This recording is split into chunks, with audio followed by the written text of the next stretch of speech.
Brian Petrowski has announced his retirement as head coach of the Minnesota Vikings.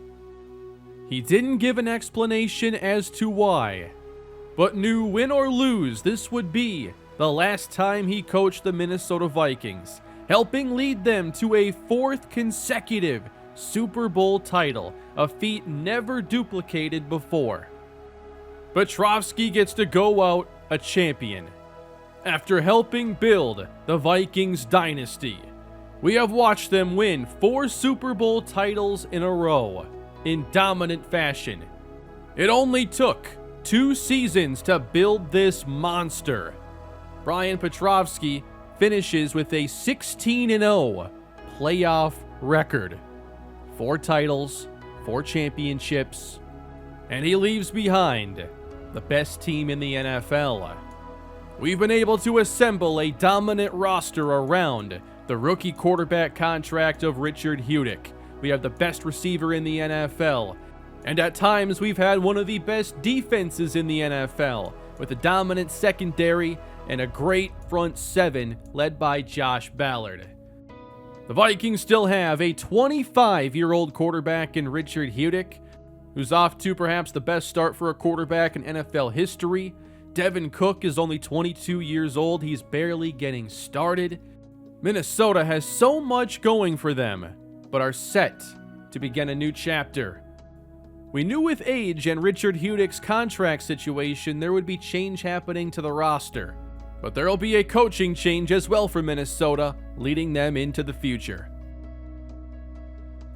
Today I'm going to take you through what the next full year was like for this Minnesota Vikings team. Following Petrowski's retirement, offensive coordinator Justin King was promoted to head coach full-time. The next order of business was to see just how this roster would even fit together. The flexible years with Richard Heudick's contract are over. The 5th-year option now kicks in. The Vikings had $86 million in cap space going into the season, but it was clear most of these free agents would not be returning. So just how different would this Vikings team be? We begin with the offensive line and left guard Wyatt Teller. He's helped solidify the offensive line, and we wanted to keep him there. However, Jaire Alexander wanted over $20 million a season. The same was true for T. Higgins, who really didn't want to be back in the first place. And once we got to free agency, a lot of these Vikings were some of the most sought-after free agents. Wyatt Teller was the only re-signing before free agency began. Players like Greg Crossan were set to get big deals, and there wasn't a great way for the Vikings to bring back a lot of those players when they needed to add depth and find some starters in the front 7. Alex Richards was signed in the previous year, and he will have a chance now to take over for Greg Crossan. So the first order of business was to find some starters that can help right now. Right tackle Trent Brown was the first target for Minnesota, trying to find a replacement for Brian O'Neill, who really didn't have interest in returning. Then a contract was offered to Justin Tucker and some solid role players along the D-line like Jaquaylin Finch. The Vikings didn't have a lot of depth in that front 7. They also wanted to bring back Noah Igbenogany after Jaire Alexander took his role last season.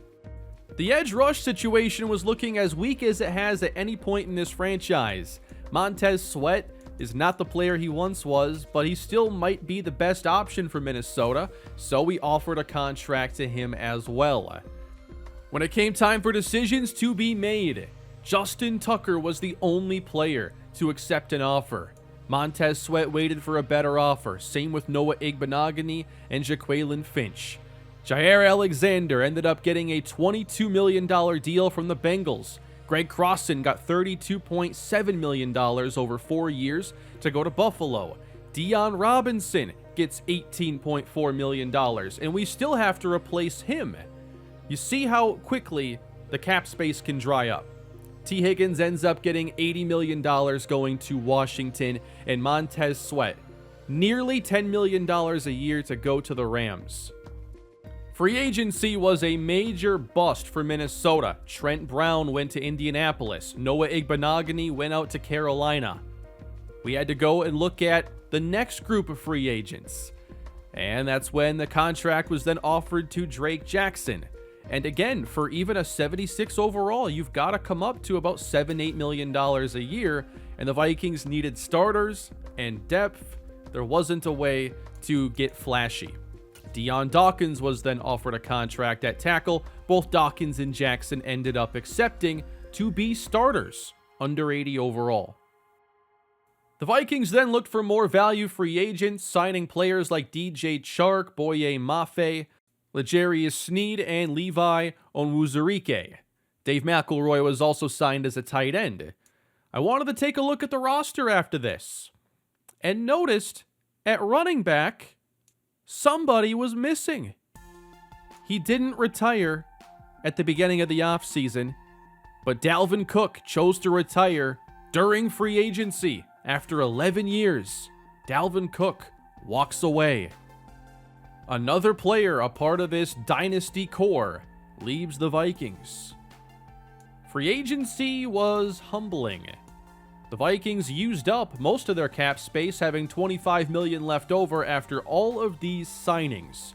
None of these signings were flashy or for big money multiple years. And the defense was now constructed of some cornerstone elite level players and some more replacement level starters. And it's not like we had early picks to spend to fill gaps after the aggressive push to go get running back Devin Cook. Minnesota wasn't set to select until 90th overall. So what would the approach be in the NFL draft? Would Minnesota try to move up and find a spot to take an impact starter with opportunities available on the roster? That was not going to be the approach this year. I thought it was time for the Vikings to go and build up some depth and try to find players with starting potential, maybe after a couple of years. So it was up to the rest of the league to fight over the top prospects in the draft, while the Vikings ended up getting players no higher than 66 overall. In the third round, we drafted Brett Collins, a pass protector, to maybe be a future starting tackle. Christian Geathers, a pass rusher. Especially with the shape this roster is in, he could easily find himself some playing time. Wide receiver Amari Bullitt was then drafted afterwards. He needs some time but has a lot of potential. It wasn't a great class for Minnesota, but very few picks were made inside the top 120. I didn't even realize until preseason that the Vikings had also lost their defensive coordinator, as longtime defensive coach Gary Lusha is now the head coach in Jacksonville. So there's another piece of the dynasty that has moved on. This is the roster the Vikings were set to bring into the newest season, defending 4 consecutive Super Bowl titles. The offense looks relatively the same outside of Greg Crossan leaving and now having Quan Alexander and Will Stockton bumped up the depth chart. Defensively, would this pass rush be good enough with Drake Jackson and Jalen Rice starting? Would Draymond Jones help replace Deion Robinson and allow us to have a dominant front seven? I really wasn't sure what to expect, because now the team looks a lot different than it did over the last 4 years. Made a scheme change on defense to highlight our players, and it was time to get on to the new season.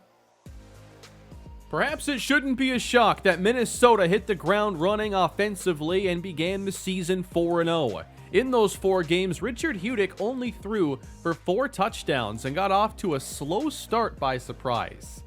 Justin Jefferson caught all 4 of those touchdowns. In the 4th game of the year, the Vikings then lost Draymond Jones to a partial PCL tear, putting net depth along the D-line to the test. We also had to finally think about what was going to happen with Richard Hudick's contract. With 4 rings under his belt, this was going to be a financially motivated decision. The Vikings held on to an early season lead in the NFC North, 5-1 after 6 games, taking on the 4-3 Jets. They send them to 500 with a dominant victory, and Richard Hudick threw 4 touchdown passes in the process, 3 going to Justin Jefferson. It was time to finally offer a contract to Richard Hudick. We wanted a 7-year deal and were willing to break Patrick Mahomes' mark of $45 million a year. Richard Hudick turned down a deal that was worth $49 million a season. Could the Vikings get a deal done with Hudick at all? I never considered the possibility of that not working. But that is a massive offer to be declining. In the following week, Richard Hudick put up 4 more touchdowns in the Minnesota win over the Jacksonville Jaguars. After a bit of a slow start with his touchdowns the first 4 games, Richard Hudick was putting together amazing performances one after another. And the Vikings then came back with another offer, this time going up to $50 million a season over 7 years. That was the number Richard Hudick was waiting for. He wanted to be a $50 million a year quarterback, and now he is. And with 3 Super Bowl MVPs, he's earned every bit of that contract. These cap hits in the future are massive, ballooning up to $60 million in 2033. And this now means that for him and Justin Jefferson to be on the same team, they combine for a cap hit of over $83 million. That's over 27% of the salary cap dedicated to 2 players. But it's the 2 most important players on the team. It was then revealed the Vikings would lose Drake Jackson for the rest of the year due to a knee injury. And while the defense wasn't great in their next game, the offense was, and the Vikings beat the Green Bay Packers again with 4 more touchdowns going to Richard Hudick, making it look easy. 4 touchdowns is supposed to be a big deal, but not for Richard Hudick. Josh Ballard picked up 2 sacks in this game, and he was really the Vikings' only source of pass rush. They were 10-1, set to take on the 10-2 Colts in a big Week 13 game, and the Colts blew the doors off of Minnesota.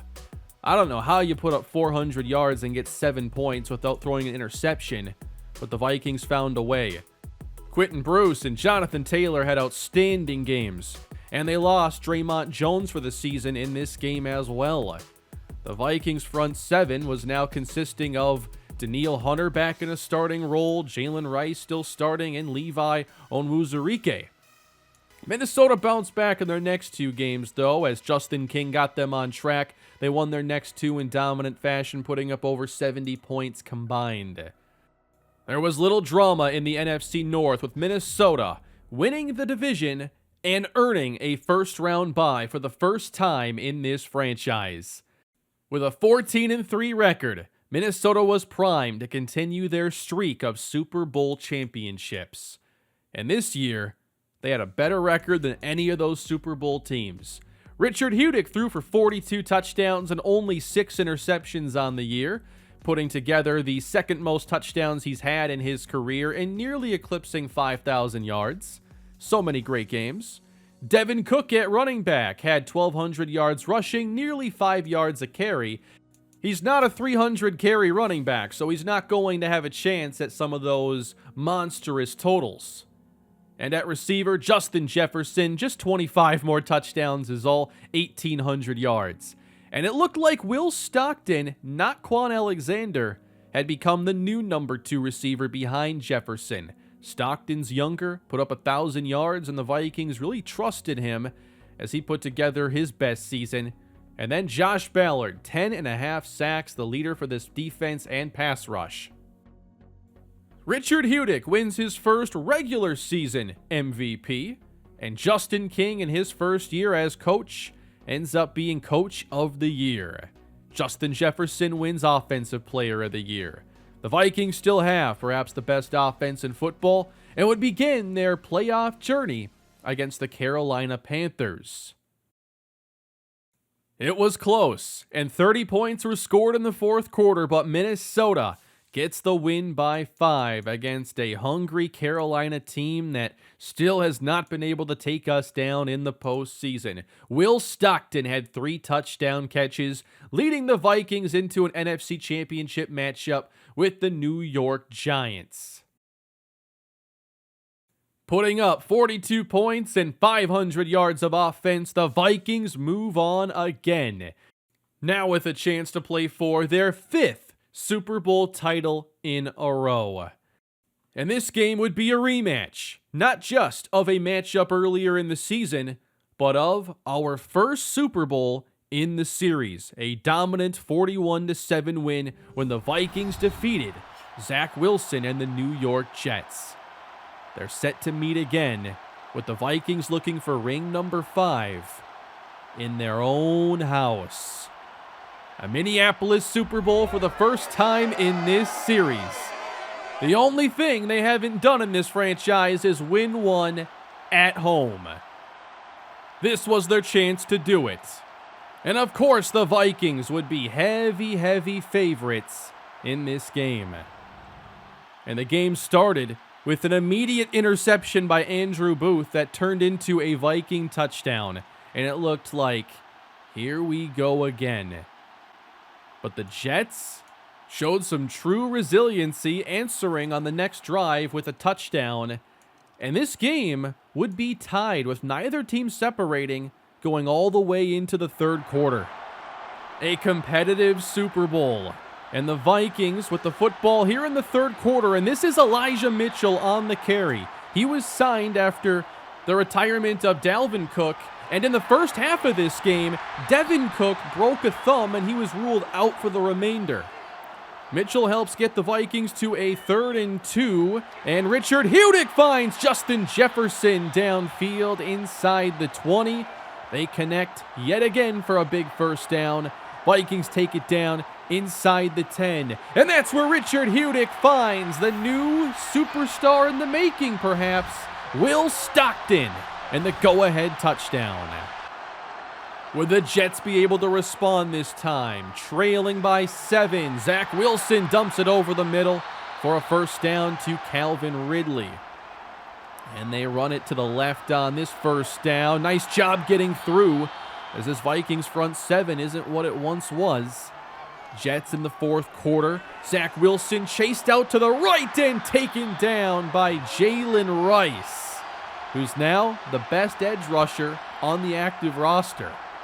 The Jets will be forced into a long field goal try, 51 yards, and this kick made it a 4-point game.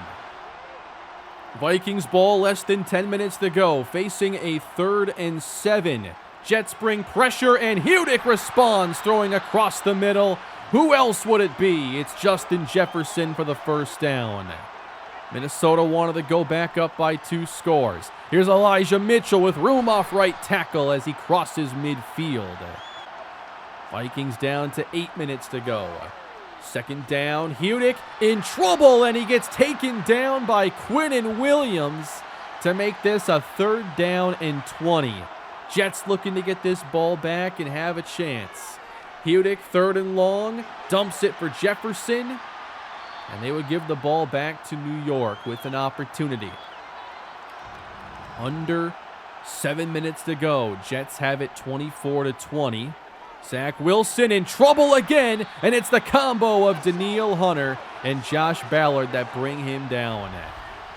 Jets behind the sticks, facing 3rd down and 16. With only 3 on the rush, Zach Wilson has all kinds of time, heaves it, and nobody's covering Elijah Moore, who gets away and sprints down the sideline all the way to the 21. The Vikings try to get away with dropping 8 into coverage, and eventually Elijah Moore has nobody within 15 yards of him. The Jets keep it moving. At the 21, this pass gets dumped off, and the ball gets knocked out. And it's Ezekiel Watson, the young linebacker, who's able to get the hit on the tight end. And this ball goes back to Minnesota. The Vikings get the clutch defensive play when they needed it. Could Richard Hudick and the offense put the game away? Under 5 minutes to go at their own 20. Hudick completes, but flagged down, holding. They fall behind the sticks again. Throwing from the 10 on 2nd and 20. And Hudick with a miss outside that might have gotten the first down yardage if that connects. Instead, 3rd and 20. And the Jets make sure they get another chance as we head towards the 4-minute mark. This was looking like the most competitive Super Bowl of the entire series. Zach Wilson getting a chance with 3:55 to go at the Jets 33. A play fake, and Wilson with a pass outside. They get out of bounds at the 48-yard line. Jets working down the field, but have to get all the way to the end zone. Wilson hits the pass to Calvin Ridley, and he does fumble it here at the end, but the knee was clearly down. Ball stays with New York, now 33 yards away from the end zone. Wilson knocked down. That was Andrew Booth on the coverage. Getting to a critical play, 3rd and 4 for the Jets. Zach Wilson looking toward the end zone with Calvin Ridley wide open. And the Jets get the go-ahead score with just a couple minutes remaining. What a throw and catch from Wilson to Ridley. Harold Carter looked a bit slow getting over the top in coverage, and the Jets had taken the lead on Minnesota with 2:36 left to go. Now putting the pressure on Richard Hudick and the Vikings. What would the MVP have to say about that? Here's 3rd and 5 with 2 minutes to go. Jets get pressure and force a 4th down. The Vikings know if they don't get this 1st down, they might not see the ball again. Hudick 4th and 5 does complete the pass. Tight end Dave McElroy moves the sticks. Now with 1:35 to go, Hudick facing pressure again, throws the interception, and the Jets have it with a chance to go and end it. The $50 million a year quarterback is intercepted by the Jets number 50, and it's as close the Vikings have ever been to dropping the Super Bowl in this franchise.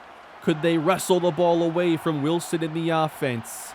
Running to the right side, Vikings rally to force 3rd and 6 using their timeouts.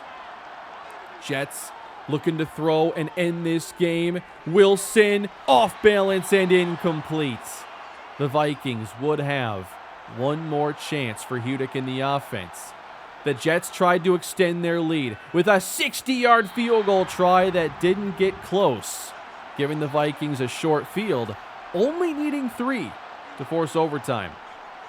From midfield on 1st down, Hudick underneath, that's Quan Alexander.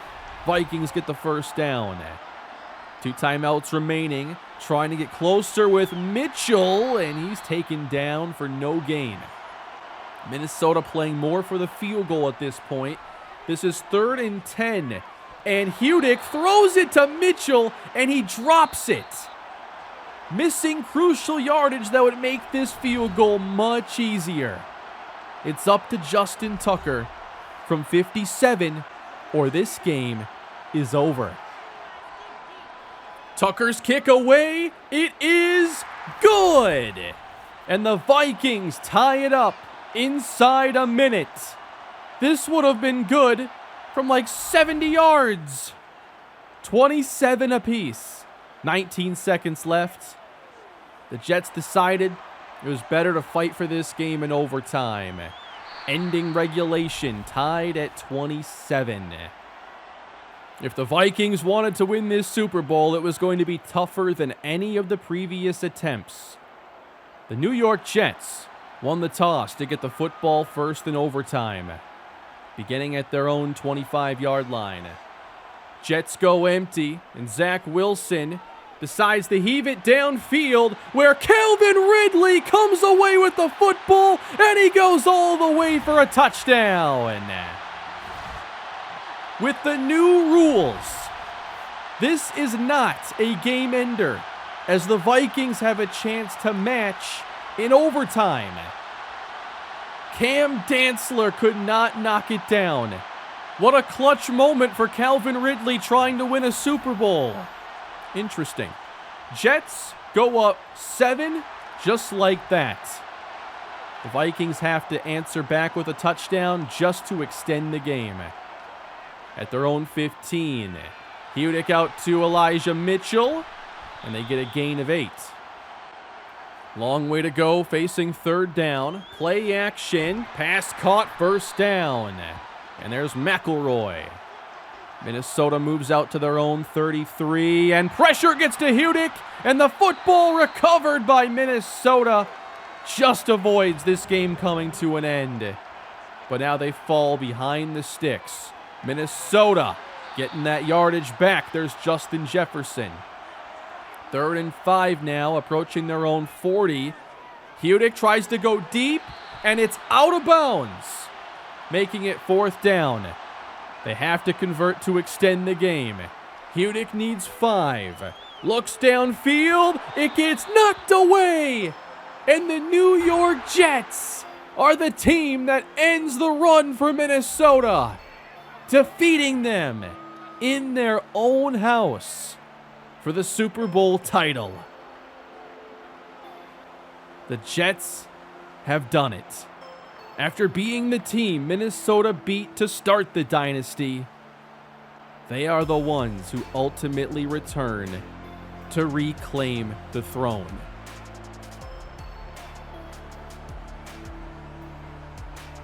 Minnesota spent 4 great years on top of the NFL world, but they have finally been conquered. And not only that, but they lost in perhaps the most Vikings fashion imaginable. It was a very successful year with them winning the number 1 seed, going 14-3 and taking the Super Bowl to overtime. But with the team getting another year older, both coordinators getting hired away for head coaching jobs, and the massive extension for Richard Hudick kicking in, does this mark the end of the Vikings dynasty for good? Justin Jefferson just turned 30 years old, same with Cam Dantzler. There are more players who are expected to potentially move on, and the Vikings have a few holes that they have to work on filling now. They're far from being an underdog of any sort, but they're going to have to prepare for an unknown future with the state this roster is in at the moment. They're still a great team, but the changes are not done, especially with age catching up to some of these elite players that we've counted on for the duration of this series. So what's to come for these Minnesota Vikings? The rebuild around the rookie quarterback contract went perfectly. Couldn't have gone better. But the next chapter seems a bit more uncertain.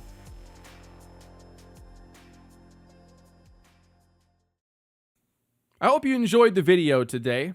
I was thinking about how I wanted to continue this series, if I wanted to just stick to what we were doing, if I wanted to switch to a new team and start a whole new rebuild within the franchise. I thought there were some really good ideas. Ultimately, I don't know that I want to do another full-scale rebuild within this one. So what I did was, I felt like it was time to retire Brian Petrowski, but I wanted to know what the next year for the Vikings would be like. So I went through that, and then decided how I wanted to build the video for it. I enjoyed it. It was different, it was fun, and now I wait to see what all of you have to say before I decide what's next for this series. But that's it for today, everybody. I hope you enjoyed the video. Please leave a like if you did, subscribe to the channel, but most importantly, leave your feedback. And I'll be back again with something soon. Have a great day, everybody.